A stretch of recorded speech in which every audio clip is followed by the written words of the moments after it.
नमस्कार मित्रांनो. आज आपण बघणार आहोत 2 पॉईंट पर्स्पेक्टिव्ह. लास्ट टाईम आपण बघितलं होतं 1 पॉईंट पर्स्पेक्टिव्ह आणि मी तुम्हाला म्हटलं होतं की मी त्याचं तुम्हाला एक एक्झाम्पल पण दाखवेन की 1 पॉईंट पर्स्पेक्टिव्हचं एक्झाम्पल काय आहे. सो तुम्ही इकडे बघाल तर ही आपली आय लाईन आहे किंवा ह्याला व्हॅनिशिंग पॉईंट म्हणू शकतो आपण. आणि ही एखाद्या पट्टीवर आपण उभं राहिलो तर सगळे लाईन्स कशा एका पॉईंटमध्ये व्हॅनिश होत आहेत हे तुम्हाला इकडे दिसेल. बाजूला कुंपण आहे, इकडे लाईटचे खांब आहेत. ते अबाव आय लाईनवर गेल्यावर काय होतं हा एक एक्झाम्पल म्हणून तुम्ही एक बघू शकता. दूरवर एक क्षितिज रेषा आहे ज्याला आपण आय लाईन किंवा हॉरिझॉन्टल लाईन बोलतो. सो हे एक एक्झाम्पल आहे.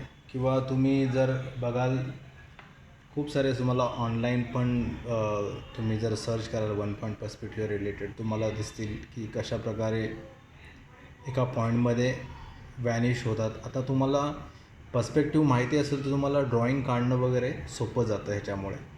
म्हणून पर्स्पेक्टिव्हचं नॉलेज असणं खूप गरजेचं आहे. तुम्ही बघाल तर एका साईडला इमारत किंवा छोटंसं घर आहे ते पण कसं व्हॅनिश होतं एका पॉईंटमध्ये हे दाखवलं गेलं आहे. सो आज आपण बघणार आहोत 2 पॉईंट पर्स्पेक्टिव्ह.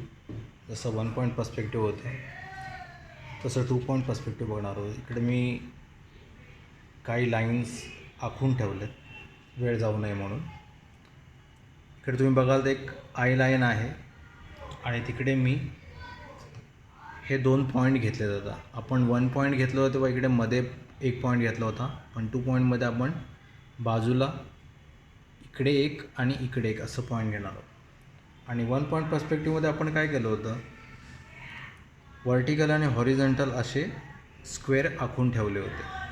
तर एक्झाम्पल तुम्हाला दाखवून ठेवतो मी आधी आपण काय केलं होतं. इकडे बघा, इकडे आपण काय केलं होतं, क्यूब काढले होते आणि त्याला आपण या सर्व क्यूबला आपण व्हॅनिश केलं होतं एका पॉईंटमध्ये. पण जेव्हा 2 पॉईंट पर्स्पेक्टिव्ह होतं तेव्हा मी जसं तुम्हाला म्हटलं होतं की 1 पॉईंट पर्स्पेक्टिव्हमध्ये व्हर्टिकल आणि हॉरिझॉन्टल लाईन व्हॅनिश होत नाहीत. पण आता 2 पॉईंटमध्ये हॉरिझॉन्टल लाईन आहे ती पण व्हॅनिश होते, फक्त व्हर्टिकल लाईन आहे ना ती व्हॅनिश होत नाही.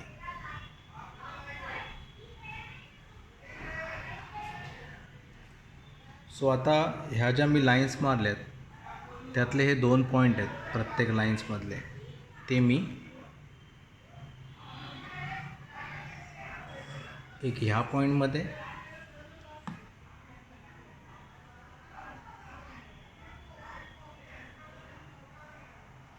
एक ह्या पॉईंटमध्ये कसं मारतो व्हॅनिश करणार आहे मी. परत खालची जी लाईन आहे ह्या पॉईंटमध्ये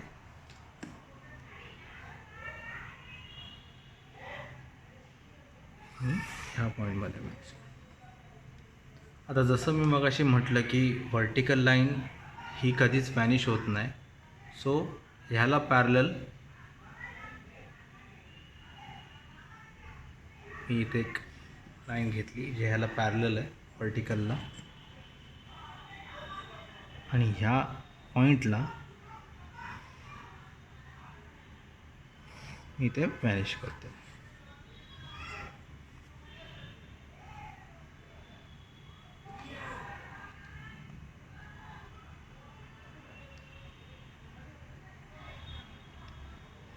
अगेन आतलं डॉटेड समजण्यासाठी. तसंच मी थोडं फ्री हँड काढतो म्हणजे तुम्हाला पट्टीने दिसणार नाही व्यवस्थित, त्यामुळे तुम्ही पट्टीने केलं तरी चालेल. ह्याला पॅरलल एक लाईन काढली मी. परत मला हे 2 पॉईंट मिळाले, ते मी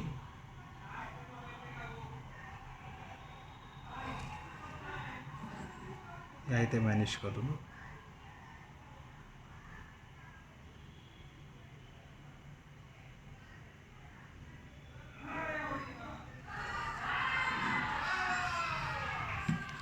तुम्ही बघाल की हा आणि हा पॉईंट अगदी जर मी स्ट्रेट ठेवलं लाईन, म्हटलं ना व्हर्टिकल लाईन ही व्हॅनिश होणार नाही आहे.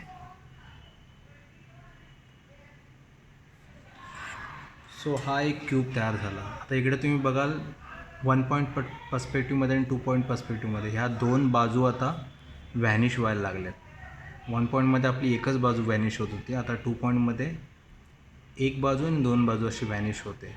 असंच जर का रफली मी प्रत्येक लाईन्स ह्या इकडे व्हॅनिश करत नेला. मी फ्री हँड करतो आहे, तुम्ही पट्टीने केलं तरी चालेल. व्हिडिओ जास्त मोठा होऊ नये म्हणून मी हे करतो आहे. अगेन लेफ्ट साईडचं ह्या इथे व्हॅनिश, राईट साईडचं ह्या इथे व्हॅनिश. अंदाजाने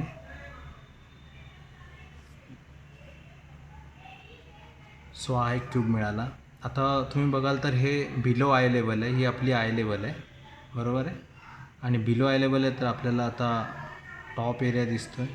तसंच आता जर का मी वरच्या लाईन्सकडे व्हॅनिश केल्या,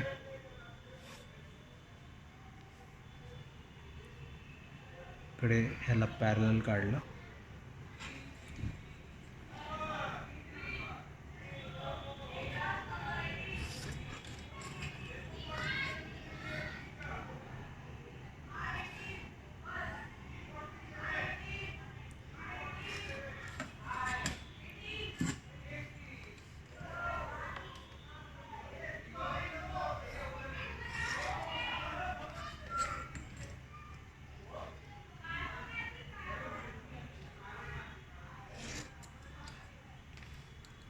तसं इथे एक पॅरलल लाईन मारली मी आणि ह्यांना पण मी इथे व्हॅनिश केलं.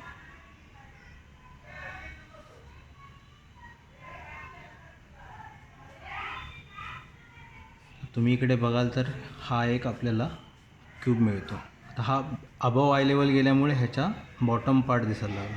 ह्या पद्धतीने तुम्ही बघाल तर प्रत्येक तुम्ही जर का क्यूब तयार केलं तर हे पूर्णपणे तुम्हाला लक्षात येईल की दोन बाजू कशा पद्धतीने व्हॅनिश होतात. आणि ह्याचे एक्झाम्पल आपण नेक्स्ट ह्याच्यामध्ये बघणार आहोत.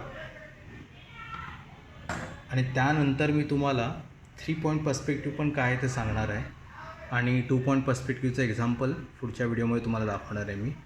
आणि ह्या रिलेटेड आपण कसं ड्रॉईंग करू शकतो, त्याला कसं बघायचं असतं, परत शेड अँड लाईट काय प्रकार आहे तो आपल्याला पुढच्या सेगमेंटमध्ये बघायला मिळेल. धन्यवाद.